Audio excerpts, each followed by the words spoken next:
y veo un anticongelante que había comprado para mi carro que estaba abierto. Le dije, ¿tomaste anticongelante? Y me dijo, nada más poquito. Inmediatamente lo llevé al hospital y no lo atendían.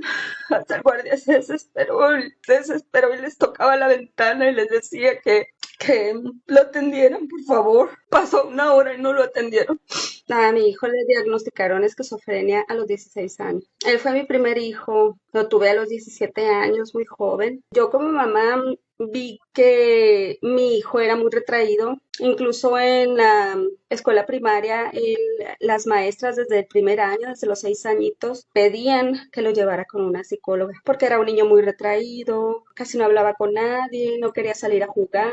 Total de que así transcurrió toda la primaria, en la secundaria nos tuvimos que mudar un tiempo a Chihuahua, que es donde yo nací, donde están mis padres, donde están mis hermanos. Y allá empeoró la cosa, se puso más tenso, empezó a recibir bullying de la secundaria porque él era diferente, él no tenía muchos amiguitos, él todavía no podía controlar sus esfínteres, se retraía mucho. Nos regresamos a Ciudad Juárez, pues aquí él nació, aquí tiene sus amiguitos y se controló un poco todo esto del estrés por el bullying que le estaban haciendo en Chihuahua, perdón. Y pues pasó la secundaria. Al término de la secundaria, él comenzó a dejar de comer, se puso muy flaquito, tan delgadito se puso que le podía contar las vértebras. Eso me alteró, dije, tiene problemas, tiene un trastorno alimenticio. Lo llevé con psicólogos y me dijeron pues que no, él no quería hablar con los psicólogos. En la casa me decían que escuchaba voces de su recámara, del baño de su recámara, que tenía miedo, que le decían que no hiciera daño. Y ahí empezó todo. Yo veía en la casa que él no salía ni a comer de su recámara, a veces no se bañaba, estaba todo el tiempo encerrado. Llegaba de la secundaria que era casi forzado que lo tenía que llevar y se encerraba totalmente. Él se gradúa y lo meto al siguiente nivel de su preparación en un bachilleres, en la escuela preparatoria. Y ahí lo notan mal, lo ven cómo está en las condiciones que va y la trabajadora social lo envía al hospital psiquiátrico para que lo diagnostiquen, para que lo vean psicólogos y si es necesario que lo vean psiquiatras. Estuve 6 meses llevándolo cada semana y esto gracias a un programa del gobierno federal que había anteriormente que nos ayudaba con el pago de estos profesionales y algunos medicamentos que tenía que consumir. En 6 meses el psiquiatra lo diagnosticó con esquizofrenia paranoide. En ese momento él se ponía de repente violento, no estaba controlado todavía. Lo interné en 3 ocasiones, así de menor de edad. Yo tenía que estar yendo a unas pláticas que daban en el hospital psiquiátrico para que me lo pudieran recibir cada que tenía sus crisis, cada que tenía estos episodios psicóticos, porque se ponía con él, se ponía con nosotros. Comenzaron a darle sus medicamentos, empezó a reaccionar, empezó a tranquilizarse y empezamos a vivir tranquilos. Empezó con el tratamiento y empezó bien, empezó tranquilo, empezó a estabilizarse un poco y ya comenzó otra vez a ir a la escuela, él cumplió la mayoría de edad, quiso irse a vivir solo, quiso independizarse. Yo siempre estuve pendiente de su tratamiento, siempre estuve pendiente de que estuviera bien, porque pues uno como mamá siempre se va a preocupar por los hijos, aunque ya sean grandísimos. Hubo un tiempo en que estuvimos bien, que estuvimos tranquilos. Llegó el momento en que comenzó otra vez a tener situaciones de que intentaba. En una de ellas tomó medicamentos controlados muy fuertes, donde apenas se salvó. En otra ocasión se cortó las muñecas, fueron unas heridas muy profundas y me dijeron que ahí si hubiera pasado un poquito más la navaja, se hubiera ido. Yo caí en una crisis muy fuerte en depresión porque estaba sola lidiando con mi hijo y con mis otros dos hijos, cuidándolos. Dejé mis estudios porque no podía con todo y primero estaban mis hijos. Él no me decía nada. Bueno, cuando él se cortaba, cuando él hacía estos, cuando él hizo estos intentos, pues, me decía que ya no quería seguir escuchando esa voz, pero me decía que ya no quería seguir, que estaba cansado de eso, que ya no soportaba la vida. Me decía que ya no quería vivir. En cada intento lo internaron en el hospital psiquiátrico y entonces cambia de manos y se acabó toda esa ayuda para nosotros. Los medicamentos y la atención profesional para este tipo de padecimientos es muy cara y en verdad no, a veces no podíamos sostenerlo. Él, gracias a Dios, tenía una amiguita que siempre nos estuvo ayudando, siempre estuvo presente en esos momentos. Incluso esta última vez cuando logró hacerlo, estuvo ahí. Yo me voy en el 2020 a casa a Chihuahua a cuidar a mi mamá. Él estaba estable emocionalmente, se estaba medicando bien, estaba yendo a sus consultas y todo. La última vez que lo vio mi mamá y mis hermanos fue el día de mi cumpleaños. Se la pasó muy bien, estuvo tranquilo, estuvimos muy bien festejando mi cumpleaños y mi mamá, mis hermanas, todas estaban muy contentas viéndolo. Era un niño, una persona muy bonita. Cuando él estaba bien, cuando él no tenía estos episodios, era una persona muy alegre y le encantaba cocinar. Y era de unos sentimientos muy nobles. En abril del 2021 me manda un mensaje su pareja, mi hijo era gay y también sufría sea bullying por esa situación. Su papá no lo aceptaba bien, que él era así, y hacía comentarios que lo molestaban, incluso tuvo unas acciones de parte de él en reuniones que lo hicieron que se alejara de su papá. Cuando yo vengo en el 2021 a Ciudad Juárez para querer ayudarlo, lo encontró muy mal, comenzó a consumir drogas. Yo hablo con el psiquiatra con el que estuvimos acudiendo, y me dice que por lo general las personas con estos padecimientos acuden a las drogas para evitar esa realidad que ellos tienen. Me dice, no sé ya con el tratamiento. Su pareja me dijo que él no sé ya con el tratamiento, que él empezó a estar muy mal porque no tenía a veces para su tratamiento. Yo voy por él a donde está viviendo y lo meto a una casa de rehabilitación. Ahí duró 3 meses que lo limpiaron, que le dieron tratamiento psicológico, tratamiento psiquiátrico y toda la ayuda que se le puede dar al salir de la casa de rehabilitación. Duró un mes limpio y de nuevo comenzó a consumir. Cuando salió de la casa de rehabilitación, él comenzó a buscar empleo y de repente comenzó a estar mal. Me decía que lo seguían, que le hablaban, empeoraron todo, ya los medicamentos que él utilizaba ya no le hacían bien, necesitaba no sé qué más cantidad, no me, no me dio oportunidad de llevarlo a que lo atendieran.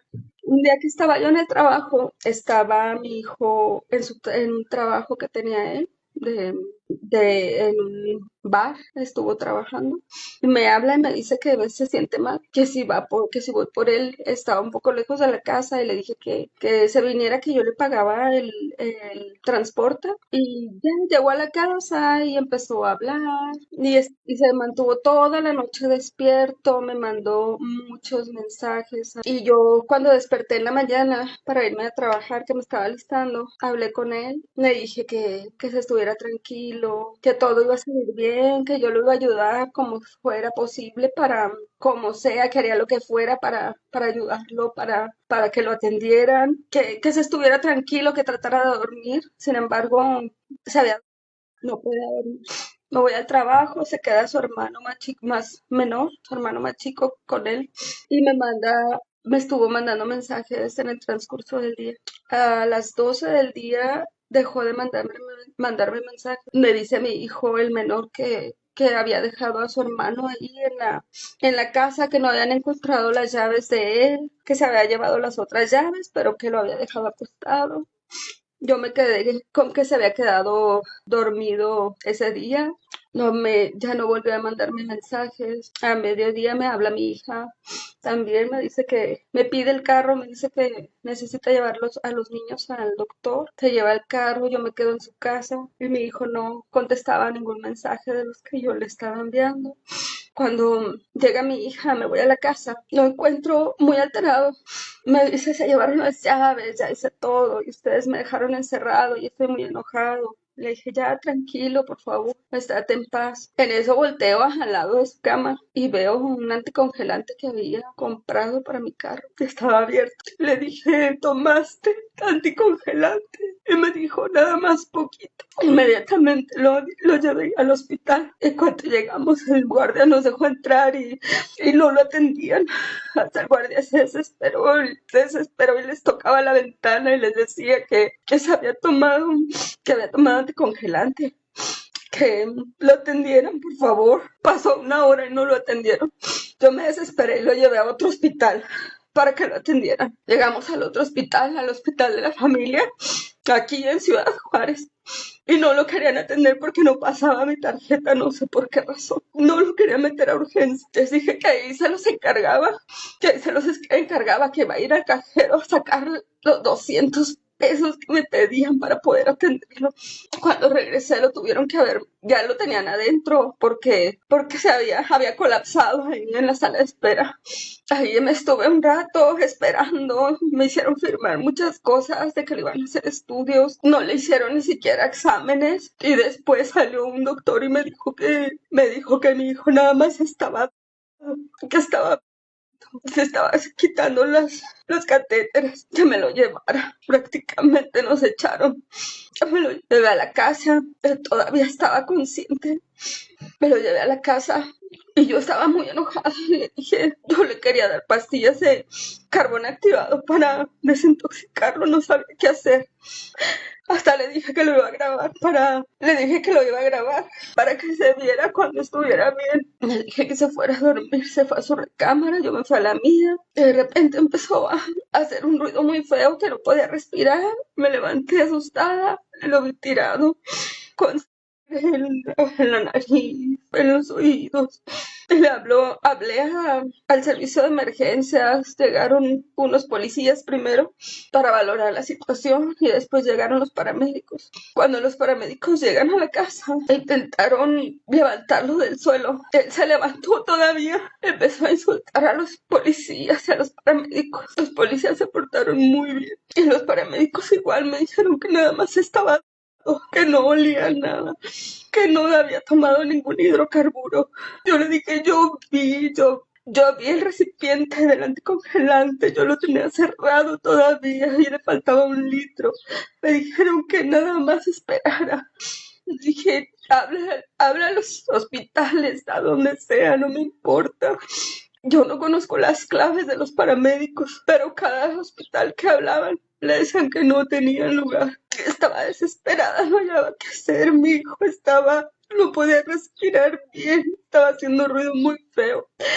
Ya ni siquiera tenía sus pupilas, sus ojos, sus párpados ya no tenían reflejos. Le hablé a su papá, le dije que me ayudara, por favor, a llevarlo a un hospital, a donde sea.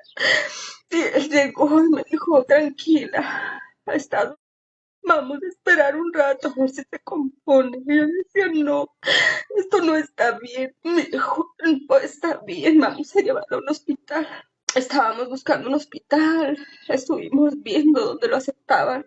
Al final me habló la amiga de él, que siempre estuvo con nosotros cuando sucedían esas cosas. Ella es médico, es urgencióloga, estaba en uno de los hospitales del IMSS. Me dijo, tráelo para acá, aquí estoy en urgencias, aquí te lo recibo. Cuando llegó para allá, pues ella no volvió a reaccionar después de los paramédicos. Lo meten a urgencias y lo ponen en shock, lo entuban, le ponen muchas cosas y también pidieron licor, el de más alto grado, porque eso es el antídoto para los hidrocarburos si uno los consume. Yo no sabía.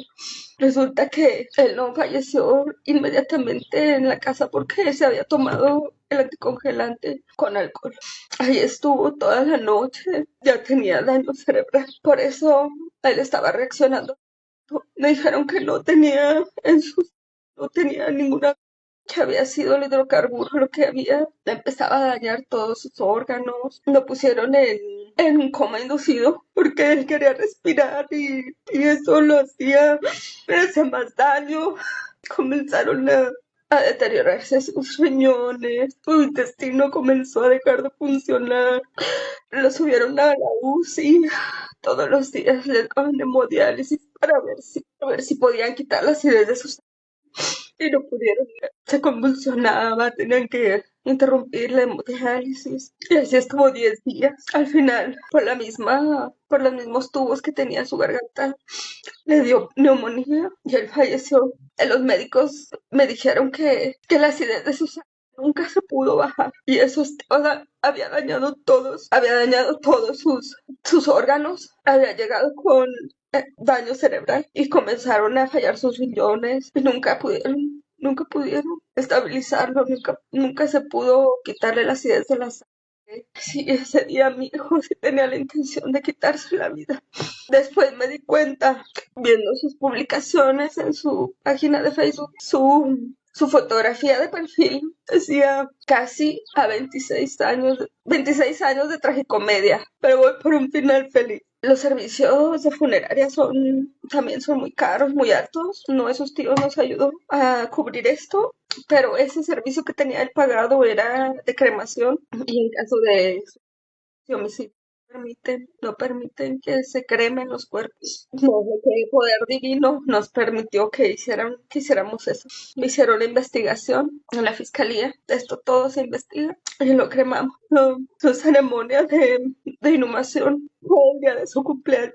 Él siempre sufría mucho porque no lo aceptaba su papá, porque él, por sus gustos, por su persona, porque él, por sus preferencias, en muchas partes no lo aceptaban y no lo comprendían porque él tenía esta enfermedad y no hay ayuda aquí en Ciudad de Juárez, casi no hay ayuda de ese tipo. Cuando yo comencé a ir a las pláticas, cuando comenzamos con todo este problema de su enfermedad, era muy difícil, no había ayuda para uno como madre, uno como cuidador, no hay apoyo, no sabes qué hacer porque no hay apoyo. Las únicas personas que tenían un apoyo para nosotras y para ellos eran unos norteamericanos que ya no regresaron porque por la que había aquí en Juárez.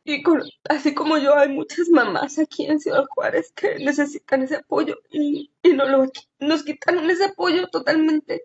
Yo sé que si hubiera ese apoyo de alguna sala de emergencias psiquiátricas o que si hubiera tan solo que lo aceptaran, él no hubiera cometido él no hubiera hecho lo que hizo, porque era cuestión de lo hizo en un en un episodio psicótico que él le dio. Pero todo eso se nos quitó. Yo perdí a mi hijo en el 2022. Cuando yo perdí a mi hijo, me sentía en una pesadilla. Yo no estaba consciente. Me sentía en una pesadilla totalmente. Estaba en lo más doloroso que te pueda suceder en la vida. Me enojé con él. Le decía, ¿por qué te quitaste la vida? La vida que yo te di. Quería lastimar a todos los que le hicieron daño, a todos los que se burlaban de él y a todos los que lo rechazaron y lo hicieron sentir mal algún día. Casi me vuelvo loca. Y mis hijos también sufrían mucho, sobre todo al verme de esa manera. A mí me ha hecho seguir adelante. Mis otros hijos también, cuando mi hijo estuvo en coma en la unidad de cuidados intensivos, yo le prometí que iba a hacer lo mejor de mí, que iba a sacar lo mejor de mí y así iba a honrar su memoria y que no le iba a fallar, que iba a cuidar a sus hermanos. Mi mensaje para las madres que están pasando por mi situación es que se apoyen de su familia, de todas las personas que están a su alrededor, pidan ayuda y que no pierdan de vista para nada a sus hijos que están así, que tienen esas enfermedades, que busquen ayuda en todos lados. Yo le quisiera decir a mi hijo en este momento que estoy bien, que voy a estar bien, que como él me dijo en una nota que me dejó, soy la mujer más fuerte del mundo, que lo amo, que voy a ayudar a todas las personas que necesiten ayuda o algún consejo, que necesiten una mano que les ayude para poder sostenerse, para poder pasar y poder ayudar a sus